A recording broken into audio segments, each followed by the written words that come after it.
Okay, welcome to another episode of What I Learned from Bobby Hemmit, and this episode is a part 2 to let you know, to wake you up to the programming that you might have if you're not on the 1,000-watt Bobby Hemmit frequency of apologizing for people that have shown you inhumanity. But let's just listen for a minute here. Let's listen to this TV show, and then you might get what I'm talking about here. These people are apologizing to this lady. There's a business meeting, a little brunch for black women to support each other in businesses and network and socialize.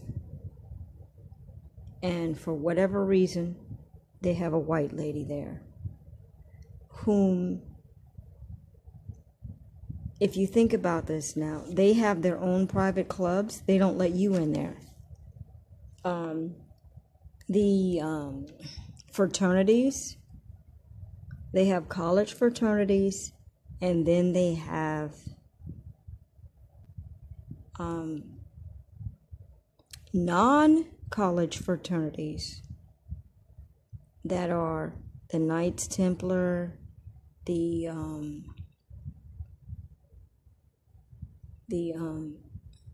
forgot what they're called, the Shriners, the Polish Club, the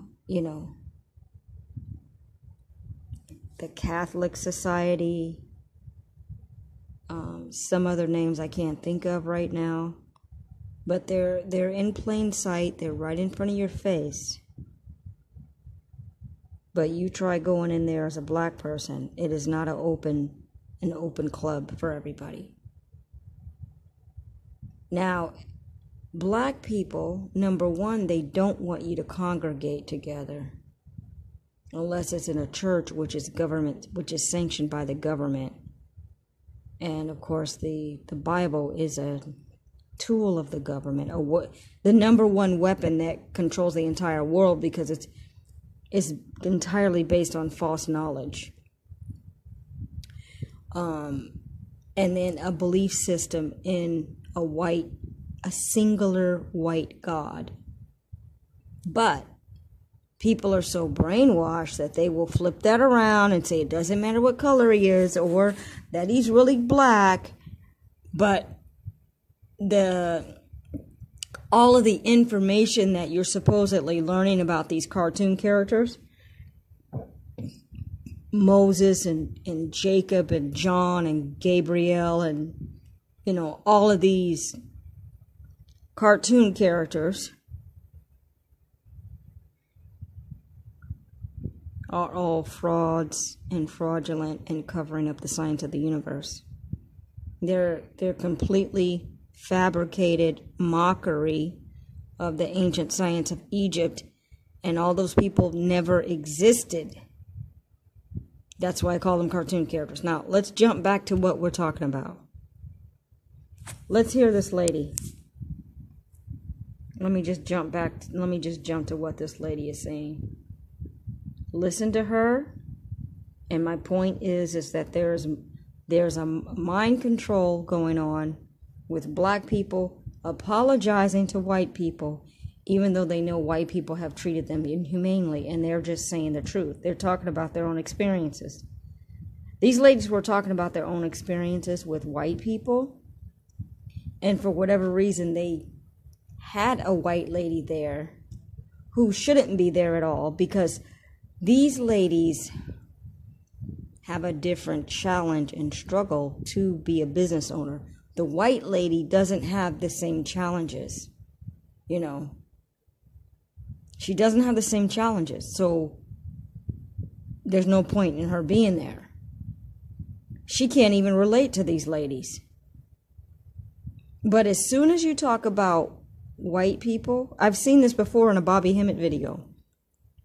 As soon as a group of black people start talking about white people, the white person that's witnessing it will start crying. Will start crying, literally crying, and saying, "Oh, we don't feel that way. That's not really true. We don't talk about you. We don't talk about you behind your back. We never say anything about it. We don't hate you." Those are the words of a narcissistic, psychopathic,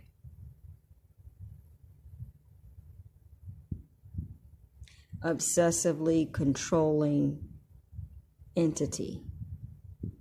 A psychopath. Let's just hear, okay? Let's hear. And so I want to help her process some things. It was in the 1960s attacking black people, and now we're attacking white people. We got to find a happy medium. Everybody's got to come together. We're not attacking white people. It's not attacking. That is not our intention. Yeah, it's not attacking. It's just people. it's the reality of people. We are different. We don't need to act like this doesn't exist. And so you being in there was a good thing. And whatever we talked about is okay. Because let me back up, because see how they are appeasing this white lady. This white lady wants to say, "Oh, can't we all get along? This was in the 1960s." Let's go back.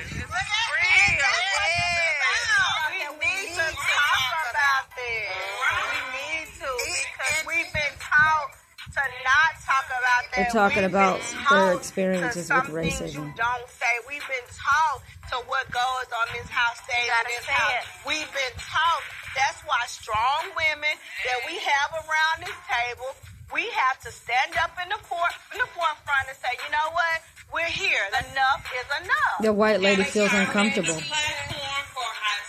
Yeah. They're not going to put us where we need to be. I'm going to make Now, this is the white lady walking away. She can't face the truth. But I just want black people. Black people can't even face the truth. I've invited her to this brunch. A stupid black person invited this white lady to their circle, their inner circle. Because she was married to a white man before. I need to check in with her emotionally. That's important. She's crying. The white lady is crying just because they're talking about racism. People like this. Kaylon is up out her chair, running outside. Excuse me, y'all. I gotta excuse myself from the brunch for a second. I'm not sure why Kaylon's upset right now. I don't know if she is feeling offended. I'm not sure what's going on, but clearly something ticked her off. We don't talk about y'all like that. We white people, we don't talk about black people like that. We don't talk about y'all like this at all.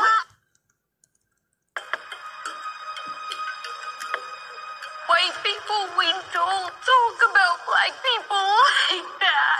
This thing got nothing to do with you. You have been in here at night. They hate us. They hate us. They hate us. They hate us.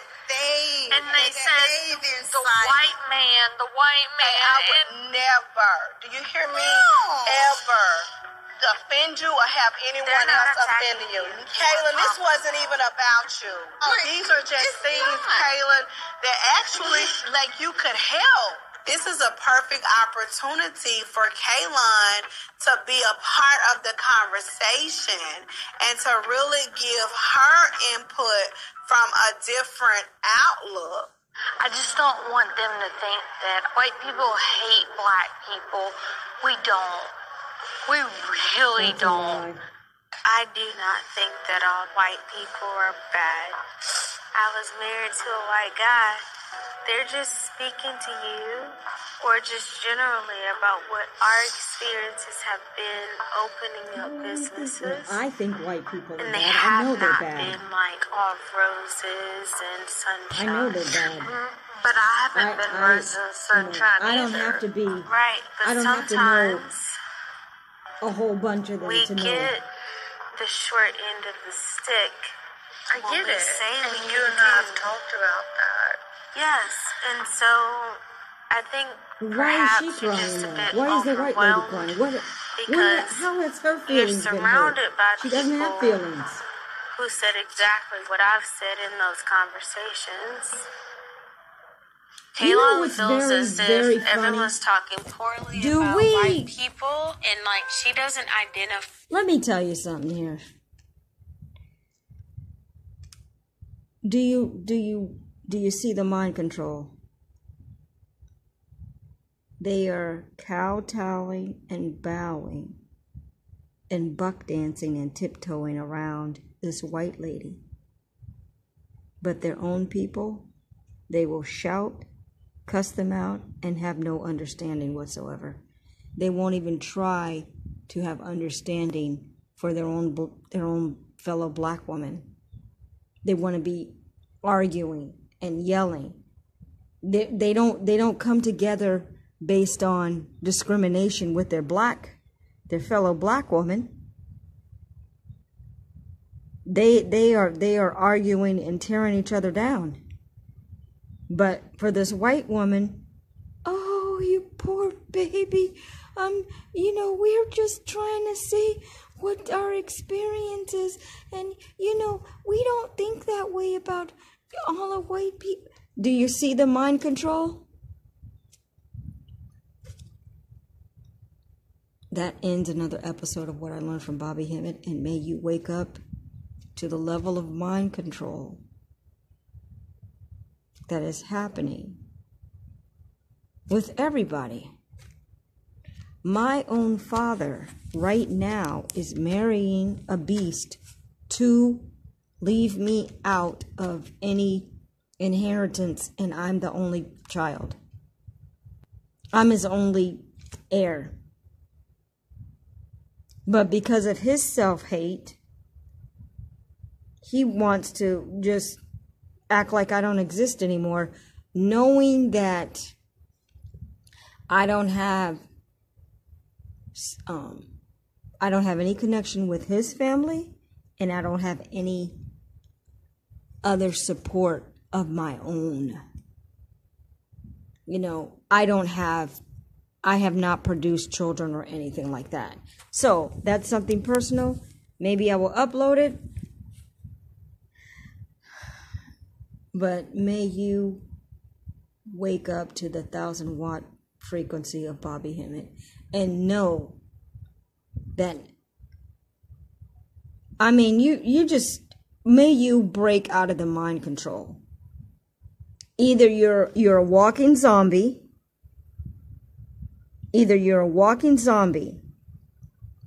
and you're ignoring everything around you, and you are under the spell of the beast, because there is an actual spell.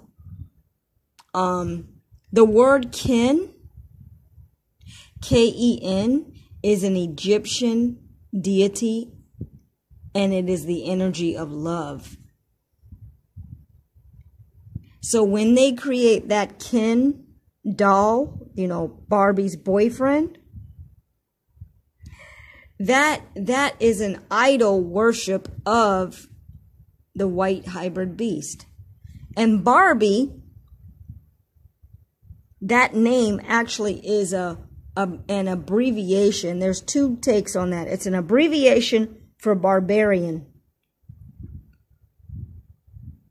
And that is a mind control on the masses as well, for a standard of beauty, and also for body dysmorphia projected on people, because that body, the way that Barbie is made, is not made like a real person. It's actually made like a transgender person, which means a very skinny male with a long torso, long legs, long arms, wide shoulders, and two big melons popped on artificially, poking out. That's what Barbie looks like, and that's what a transgender, even though I don't even want to say transgender because there's no such thing as that. It's just lunacy. It's mental lunacy. However, because of the law of attraction, whatever your mind is a sponge. Whatever you feed it, your mind accepts it. So you feed it negativity, it accepts it. You feed it abortion, okay, abortion's fine. You feed it, well, it depends if you get fed this thing early on. You get fed early on, then you are going to accept it. And all the lowest nature of the beast hybrid person, all of their behaviors are the lowest, most degenerate, abhorrent behaviors you could ever imagine. All of that has been projected on humanity, on the entire world. And I really don't want to list what it is. You know, the P word, the other P word that has to do with Catholic priest, the S word, you know, going through the rear end for, you know, gratification because you're not connecting as a human being. You are just trying to get stimulation from a body part, and you really can never feel anything, so you still try to get stimulation from the body part. That's all. I'm going to put it very generically. So anyway, that ends another episode of What I Learned from Bobby Hemmit, and that is part 2 of the mind control on apologizing for beast people and to beast people when you have no reason to do such a thing. You are always apologizing to them, and they are always showing you forms of inhumanity and never standing up for you. Let's say there's one that's good. Do they ever stand up for you? Do enough of them? Is there enough of them that are good? Do they ever stand up for you? Do they ever protest for you? Do they ever say, no, these cops need to be executed, need to go to jail? They never say anything. Yet black people still bow down, buck dance, befriend,